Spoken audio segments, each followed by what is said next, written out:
1만 조 원이라는 거대한 돈이 증발했습니다. 대륙의 심장부가 얼어붙고 있습니다. 14억 명의 지갑이 텅 비어버린 끔찍한 현실입니다.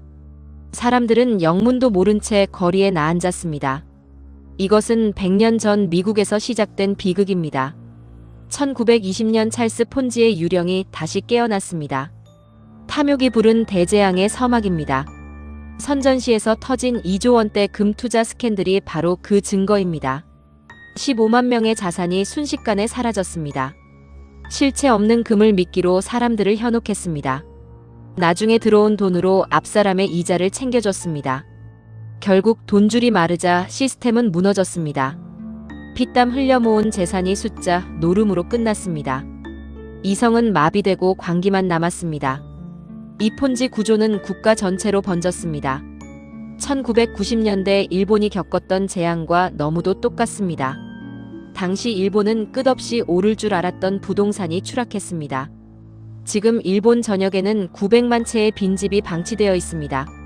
누구도 거들떠보지 않는 폐허로 변했습니다. 한때 중국은 그 일본을 비웃었습니다. 하지만 지금 그들은 더 깊은 수렁에 빠졌습니다. 중국 전역에 9천만 채의 빈집이 생겨났습니다.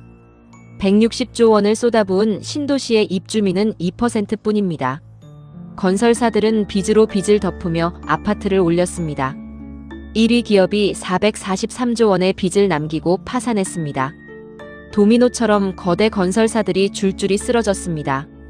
미완성 아파트에 갇힌 사람들은 텐트에서 추위를 견딥니다. 지방정부는 땅을 팔아 재정을 메웠습니다.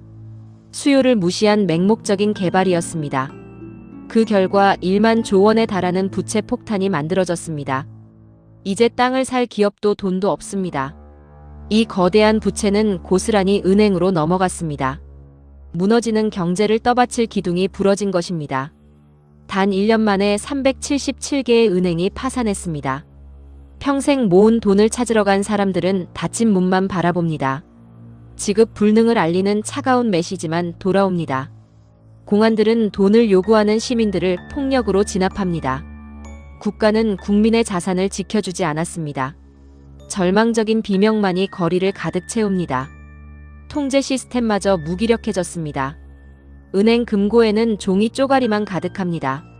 불량 대출을 정상인 것처럼 장부를 조작했습니다. 썩은 과일을 예쁘게 포장해 둔 것과 같습니다. 이제 그 악취를 더 이상 숨길 수 없습니다. 신뢰가 무너진 금융은 신기루에 불과합니다. 거대한 빚잔치의 청구서가 날아왔습니다. 누구도 이 빚을 갚을 능력이 없습니다. 청년들은 절망에 빠져 들어 누웠습니다. 명문대를 졸업해도 시급 1,200원을 받습니다. 일자리가 사라진 그들은 배달통을 맵니다. 국가가 만든 구조적 모순이 청년들을 소모품으로 만들었습니다. 희망을 잃은 세대는 미래를 설계하지 않습니다. 사회의 역동성이 완전히 죽어버렸습니다. 거대한 엔진의 연료가 고갈된 것입니다. 부자들도 이미 자산을 잃었습니다. 그림자 금융이라 불리는 사설 투자에 수십조 원이 날아갔습니다. 이자 10%의 유혹에 넘어간 대가였습니다.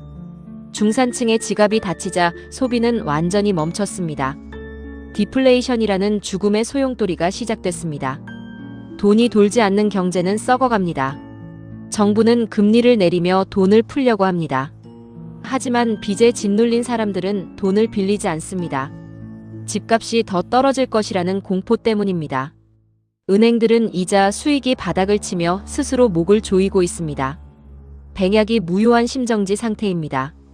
시장의 활력은 인공호흡기로도 살아나지 않습니다. 골든타임은 이미 지나갔습니다. 해외 탈출구도 모두 막혔습니다. 달러와 국채 그리고 금까지 삼중 포위망에 갇혔습니다. 금의 국제 인증이 막히면 그들이 가진 금은 돌덩이가 됩니다. 막대한 자산을 쌓아두고도 굶어 죽을 위기입니다. 외교적 고립이 경제적 질식으로 이어졌습니다. 탈출구 없는 거대한 밀실에 갇힌 셈입니다. 연금 창고 역시 9년 뒤면 바닥을 드러냅니다. 청년 1,600만 명은 연금 납부를 거부하고 있습니다. 한 자녀 정책의 부작용으로 부양해야 할 노인만 넘쳐납니다. 사회적 안전망이 뿌리째 흔들리고 있습니다. 국가와 국민의 계약이 파기되었습니다. 노후를 책임질 주체가 사라졌습니다. 각자 도생의 잔혹한 시대가 열렸습니다. 어쩌다 이렇게 무너졌을까요?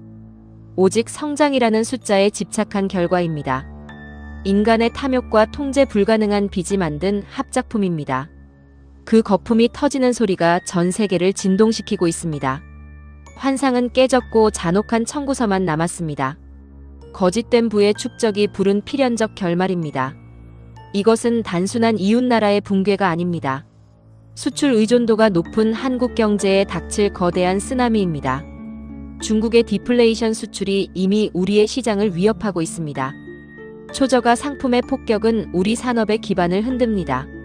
남의 집 불구경을 할 때가 아닙니다. 불티가 이미 우리 안방으로 날아오고 있습니다. 경제 방화벽을 당장 세워야 합니다.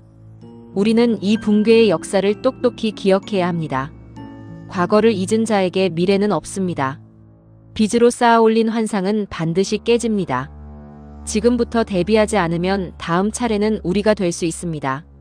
냉혹한 현실을 직시하고 살아남을 전략을 세워야 할 때입니다.